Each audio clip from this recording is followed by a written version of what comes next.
Ассаламу алейкум ва рахматуллахи ва баракату. Здравствуйте, меня зовут Виолетта Астапраджа. Saya mengajar bahasa Rusia sesuai dengan metodologi yang disusun oleh Bapak Sunario Soenhaji. Metodologinya Bapak Sunario Soenhaji digunakan dalam kursus bahasa Rusia di Pusat Orientasi Rusia Indonesia, PORIN. Kita lanjutin membahas kata predikatif нужно plus kata benda. Kemarin kita sudah membahas ya kata predikatif нужно atau надо plus kata kerja. Contohnya, saya perlu membeli buku. Hari ini kita akan membahas kalau saya perlu kamus atau saya butuh kamus. Saya perlu bantuan, saya butuh bantuan, dan lain-lain. Di sini peraturannya lain ya. Kita akan membahas. Silahkan melihat. Saya perlu kamus ya. Saya perlu kamus. Kamus berjenis kelamin laki-laki ya. Karena itu kata perlu, kata predikatif perlu, нужно berubah sesuai dengan apa? Sesuai dengan jenis kelamin kata benda ini yang berikutnya. Jadi нужно menjadi нужен, нужен.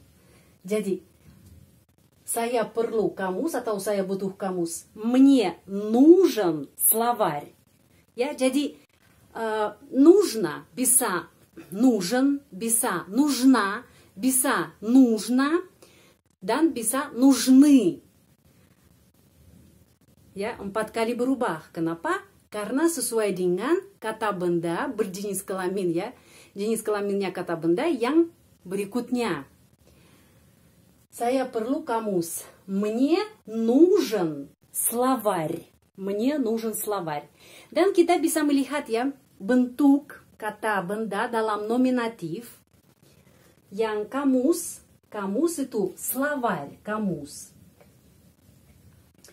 Словарь, словарь. Ya, juga perhatikan ke pronunciation ya. Словарь. Ada tanda pelemah yang melemaskan huruf R. Terakhir, yang terakhir. Словарь, словарь, bukan словарь. Словарь. Terus, помощь, bantuan. Bantuan, помощь. Помощь itu bantuan. Kata benda berjenis kelamin perempuan, ya. Terus кофе. Кофе kata benda yang kopi. Kopi. Saya mau menceritakan tentang kata benda кофе. Кофе sebelum ya, sebelum tahun 2009, кофе selalu diakui sebagai kata benda berjenis kelamin laki-laki. Tetapi sejak tahun 2009, ahli bahasa Rusia mulai perdebatan ya. Kenapa kami mengakui кофе, kopi, ya, кофе berjenis kelamin laki-laki. Di akhir kata ada huruf Y ya, huruf Y.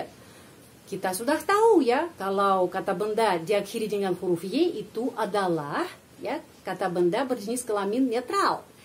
Setelah perdebatan pada tahun 2009, ahli bahasa Rusia udah memutuskan ya, oke, кофе yang kopi boleh seperti dulu, boleh berjenis kelamin laki-laki, boleh berjenis kelamin netral ya.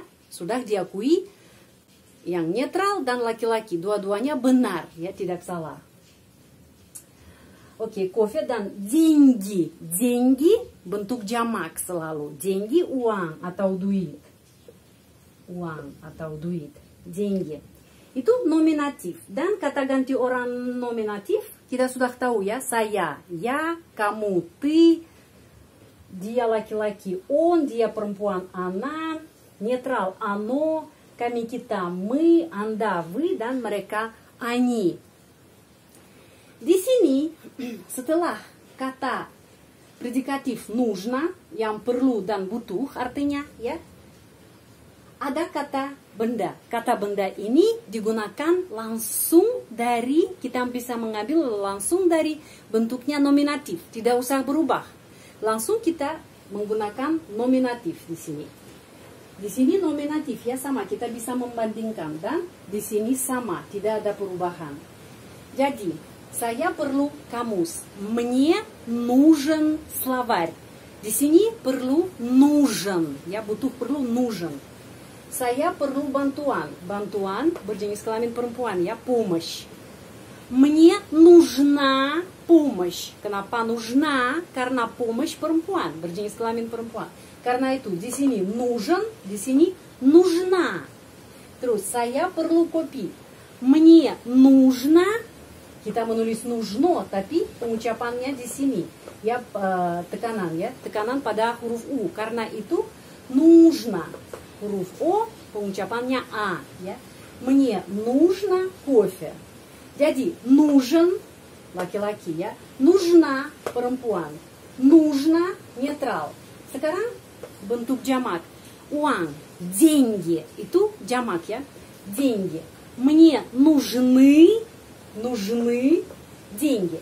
Jadi di sini A, di sini O, di sini I. Di sini tidak ada akhiran, нужен ya. Kalau saya perlu dia, ya saya perlu dan ada kata ganti orang. Saya perlu kamu. Kalau kamu adalah laki-laki, мне нужен ты. Kalau saya perlu kamu, kamu adalah perempuan. Мне нужна, ya untuk perempuan. Мне нужна ты. Saya perlu dia laki-laki. Мне нужен он.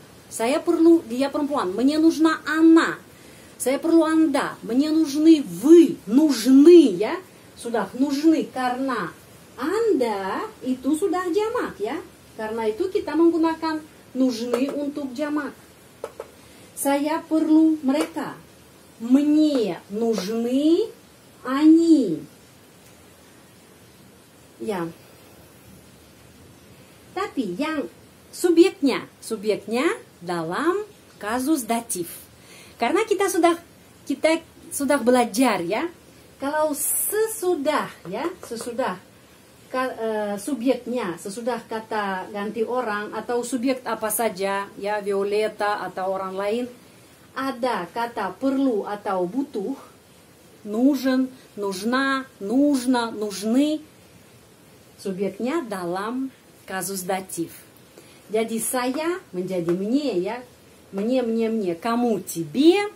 Dia laki-laki ему, dia perempuan ей, kami kita нам, anda вам, mereka им, ya itu datif ya untuk kata ganti orang datif.